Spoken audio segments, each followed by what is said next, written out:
Hi Filmators. Welcome back to another fantastic tutorial. Today we're going to show you how to correct the horizon in your footage with just one simple tap using Filma. Say goodbye to crooked horizons and hello to professional-looking videos. Let's get started. First, you'll need a clip with a crooked horizon that you want to fix. Select the clip, then head over to the Adjustments section and expand the Transform options. Scroll all the way down until you find the Fix Horizon option and tap on Analyze.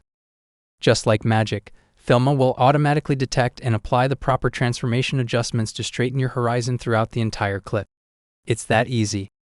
Now, if you want to fine-tune or modify the adjustments, you can access the keyframes created by the Fix Horizon tool. Go to the Layers section and look for the Rotation Transformation adjustment that was just added. Expand that property to see the keyframes and edit them as you wish.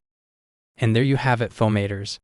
Now you know how to easily correct the horizon in your footage using Filma's one-tap magic. Thanks for joining us today, and we can't wait to see your perfectly aligned videos. See you in our next tutorial, and happy editing!